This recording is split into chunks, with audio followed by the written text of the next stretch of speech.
On va peut-être éviter ce type de train pour les vacances, je pense que c'est mieux. What's happening to your face?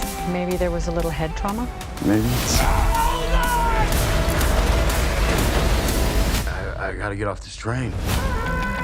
Bonjour à tous, j'espère que vous allez bien. On se retrouve aujourd'hui pour parler de Bullet Train pour une dernière critique, oui, avant mon départ en vacances. Bon, ne vous inquiétez pas, la pause cet été sera assez courte, les vidéos reprendront mi-août. Ça va être le moment pour moi d'aller au soleil, d'aller me reposer au bord d'une piscine, de la mer, de prendre le train quelques heures comme Brad Pitt pour aller rejoindre le sud de la France en jouant à certains jeux durant le trajet. Un jeu avec beaucoup de champions, des courses de donjons et des combats de boss vraiment épiques. Oui, on parle bien de Raid Shadow Legends qui sponsorise cette vidéo. Raid Shadow Legends, oui, encore lui, le grand RPG au tour par tour à la communauté très active, aux plus d'1 million de joueurs qui jouent au jeu tous les jours. C'est beaucoup! Ah oui, ça c'est sûr, c'est beaucoup. Pour rejoindre toi aussi l'aventure, Raid Shadow Legends est disponible via votre ordinateur ou votre smartphone et en plus de ça, c'est gratuit. On ne le présente plus mais on le fait quand même. Raid Shadow Legends est un jeu multijoueur où vous allez pouvoir affronter plein d'autres joueurs, collecter des champions, mais aussi des artefacts rares, faire face à de nombreux boss et de nombreuses quêtes.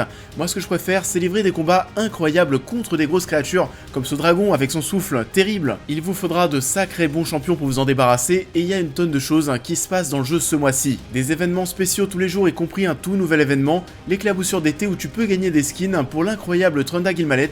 Pour obtenir vos récompenses, tout ce que vous devez faire, c'est cliquer sur les liens dans la description ou de scanner le QR code ici. Et si vous êtes un nouveau joueur, vous recevrez un pack gratuit d'une valeur de près de 30$, 200 000 d'argent. Vous obtiendrez aussi Vergis, un champion qui est super cool, un boost d'XP, une recharge d'énergie et un éclat antique. Vos récompenses seront disponibles ici durant les 30 prochains jours seulement, donc n'hésitez pas à me rejoindre, me retrouver dans le jeu sous le nom de Clapman_YT, et si vous êtes assez rapide, peut-être que vous aurez l'occasion de rejoindre mon clan. Je vous invite à vous rendre en description de vidéo, vous allez pouvoir trouver des liens spéciaux. Je vous attends dans Raid Shadow Legends. Sorry, buddy.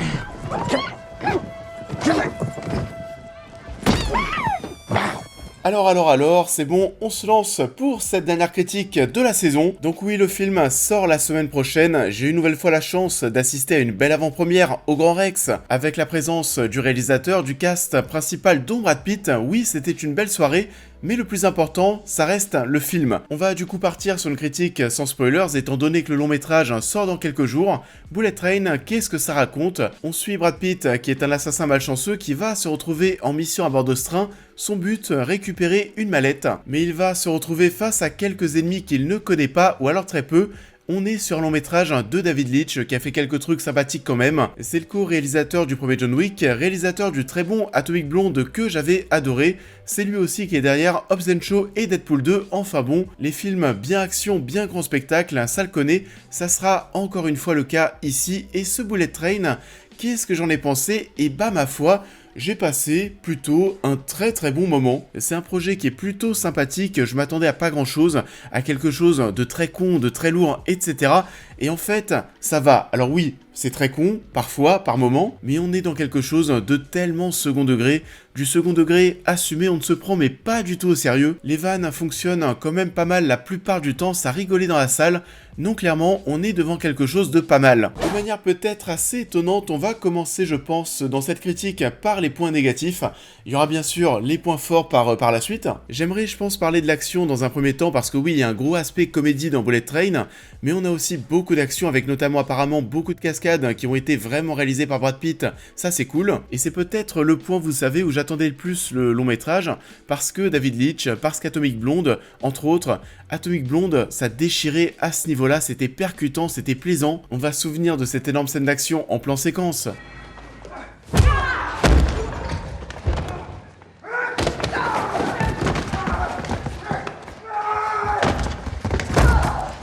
Là, on est dans un train et il y a tellement de choses cool à faire avec la longueur de l'espace, dans cette ambiance huis clos durant quasiment toute l'histoire. Dans Atomic Blonde, on jouait à ce niveau-là sur les étages durant ce plan très long.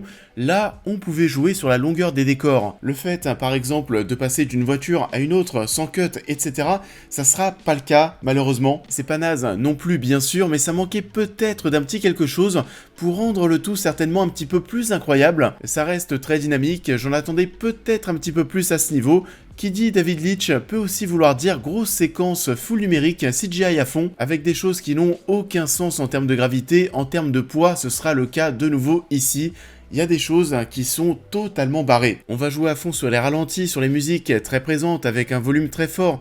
On donne cet aspect parfois too much pour rendre la situation rigolote. Pour le coup, ça marche assez bien. On en fait des caisses avec ces passages full numériques qui sont pas hyper beaux techniquement. On sent qu'on s'en tape un petit peu justement pour donner ce côté kitsch. Ce côté peu sérieux, ça passe à part peut-être, oui, le dernier acte du long métrage qui se passe un petit peu plus en extérieur à la lumière du jour, ou alors là c'est vraiment pas naturel et on a des plans qui nous piquent vraiment les yeux. J'ai peut-être aussi trouvé les 30 premières minutes du long métrage peu digeste par moment, je m'explique. Il y a pas mal de personnages dans ce film, des personnages assez en couleur, très caractérisés, on essaye de leur donner un passé, etc. Et pour les présenter, qu'est-ce qu'on fait? On enchaîne les flashbacks. Et c'est peut-être un petit peu relou au bout d'un moment parce que t'as envie d'être pris dans le truc, de suivre l'action dans ce train, et à de nombreux moments, on est stoppé net. On est stoppé net pour aller dans le passé, ce qui fait que le film met un petit peu de temps à réussir à exploiter le plein potentiel de son histoire et aussi de ses personnages. Bon après, je vous rassure, ça dure quelques dizaines de minutes, ensuite c'est très très cool.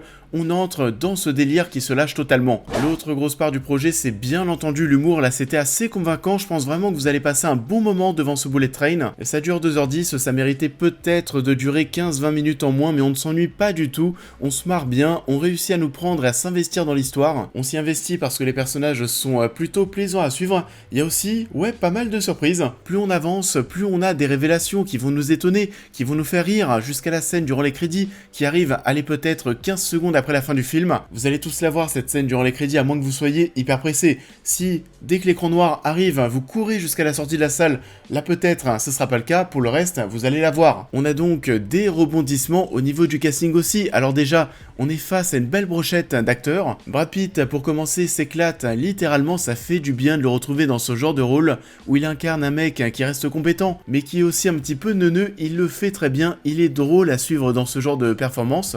Use your small inside voice in here, son. There's a gun.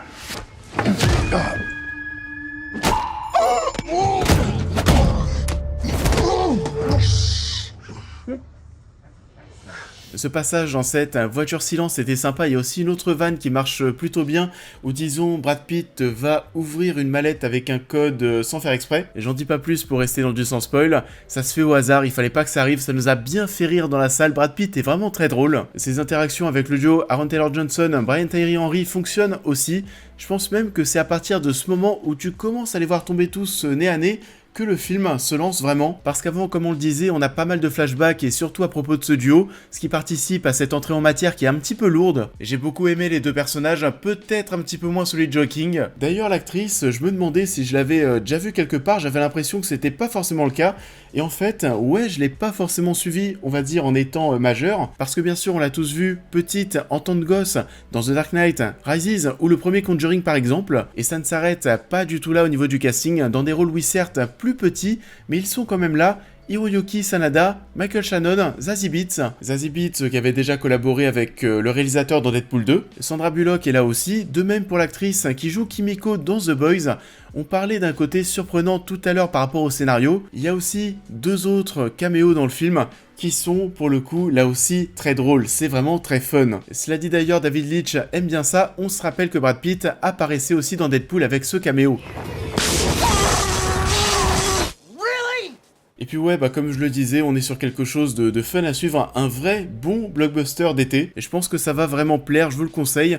Je vous le conseille aussi si vous aimez les grosses scènes d'action bien violentes, bien sanglantes, parce que oui, du sang, il y en a. On assiste aussi à des morts de personnages, donc attention, personne n'est à l'abri. Et je vous le conseille aussi si vous appréciez le Japon, parce qu'on est en plein dedans, entre les avancées technologiques du pays, ce train au design assez futuriste par rapport à ce qu'on a nous, petits français. Au contraire, les flashbacks nous emmènent dans ce Japon un petit peu plus traditionnel, on va parler de samouraï, de yakuza, enfin bon, si la culture japonaise vous plaît, ça pourrait très bien aussi vous séduire à ce niveau. Vous l'avez donc compris, pour cette dernière critique avant les vacances, j'ai passé un bon moment devant Bullet Train. C'est même une petite surprise, c'était très divertissant. Je m'attendais peut-être à en prendre un petit peu plus plein les yeux sur certains points, mais on n'est pas non plus à la rue. Le résultat est convaincant, c'est amusant, c'est dynamique. Je pense que ça va plutôt plaire. On conclut donc cette saison sur une bonne note.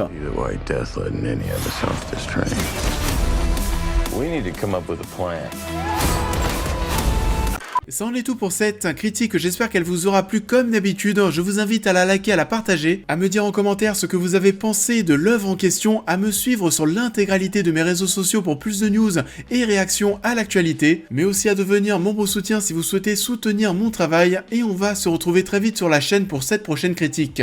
What did you see? It's big. It's in the cloud.